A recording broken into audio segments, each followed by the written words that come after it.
everyone. Today I'm just doing a quick video to show you the new chart that I've created for the Caran Pablo pencils. So first of all, massive thank you to Erin for sending me her unwanted set of 120 so that I could do this chart for you all. It is a very highly requested chart. It has been for years, but as I didn't have the pencils, I wasn't able to create it for you, but really generously Erin has sent these pencils and I'm so grateful on behalf of everybody that wanted this chart, so thank you very much, Erin. So I started out with the chart by just swatching it out really quickly. This is very rough, and I was going to cut these out the same as I normally do and sort of swap them around here and there, trying to get the families together, but I had a quick idea to try it digitally. I always have trouble saying that word. So I took a photograph of this and then I played around with it on my iPad and I got it pretty much into families. It took a couple of hours. I'll insert the video footage here of me quickly. It's down to like 10 seconds. It took me 2 hours. So did the digital one, and I printed that first one out. And I realised there were quite a few differences that I would need to make. So obviously when you look at an iPad screen, some of the colours might be different to how they appear in life. So once I'd swatched them all out once, I saw there were different places to put things.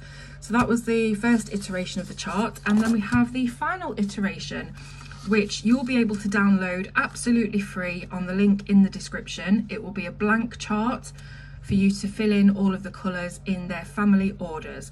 And as I always say with these charts, it is my eye. Everybody's eyes are different when it comes to interpreting colours and undertones and where certain colours fit together. So there might be certain shades that you think should be somewhere else, and they're not all going to be perfect families, because sometimes there just isn't the colour that I need to go in a certain place and whatever. So this is the final one. I'll go through it quite quickly with you. So we've got all of the yellows. These are like your true kind of yellows, starting from very light lemon. Then we've got the more orangey, kind of like yellowed oranges from Prisma. And you could essentially skip this Naples yellow and go from yellow to golden yellow and carry on. I just found that this was slightly different in undertone than these. Then we have these sort of very kind of peachy reddish browns, and I felt like these fit together. Now I did originally put cream between the white and the light lemon yellow, but I feel like even the cream, as light as it is, has got more of an apricot undertone than it has the lemon yellow. Then we have just a couple here, the reddish orange and the flame red. Again, you could probably carry on from the orange to these, but it is a slightly different undertone. It's just the way that I've decided to place them.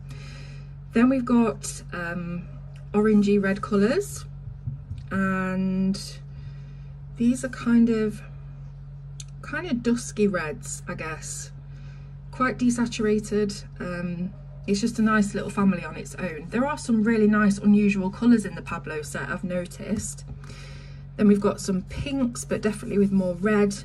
Then we're going into raspberry red and carmine, which are, yeah, they're pink reds. I don't know how to describe them really, but they go really well together, those two.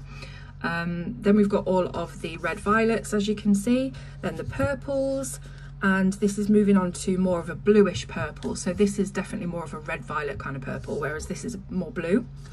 And then you've got even more blue with the royal and the indigo. Then we've got the bluish grey and the ultramarine, and the bluish grey was pretty hard to place, as was the ultramarine. I find that in a lot of colour and pencil sets, the ultramarine is just, it doesn't want to fit anywhere. But I figured out that if you really desaturate this down, you will get this kind of tone. Then we've got some pastel blues. This is kind of greyish as well, but that one wouldn't have fit here.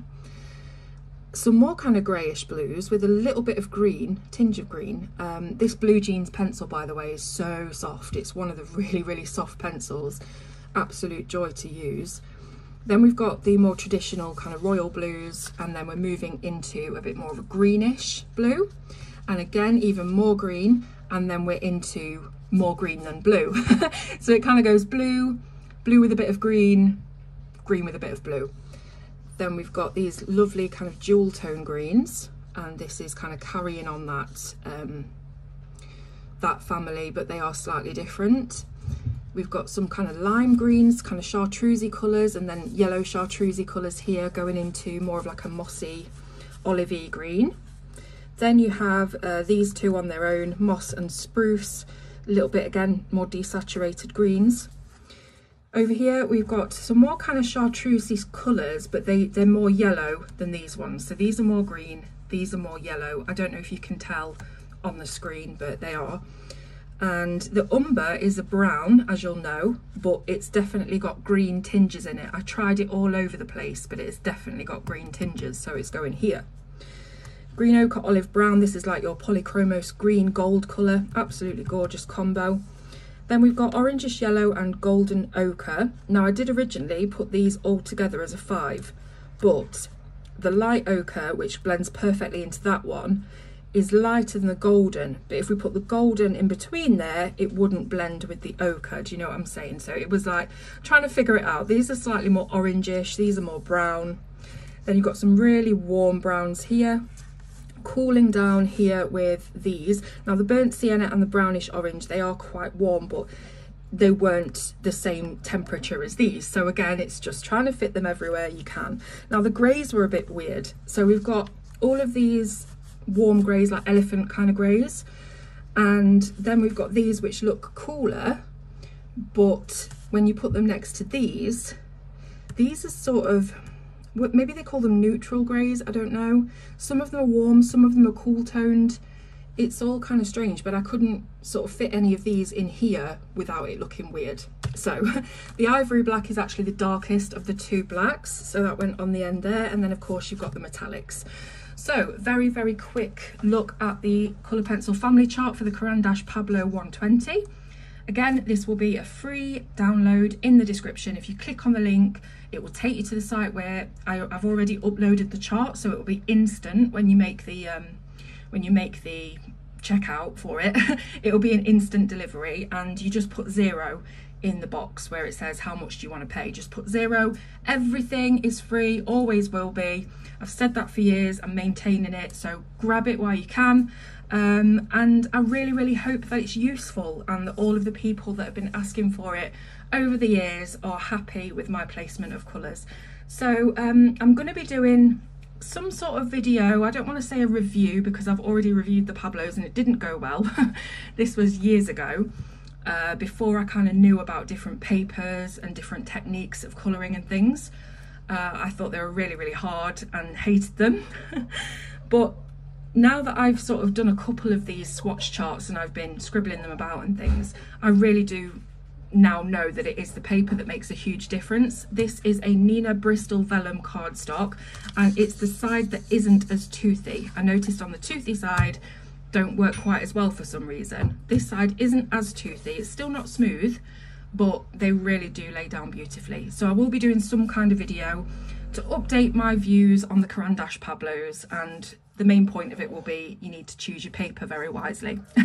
Okay, so thank you very much for watching. Download your chart, let me know if you love it, hate it, whatever you think, just put your comments. I love to hear from you. All right, thank you very much, and I'll see you soon on Colour with Claire.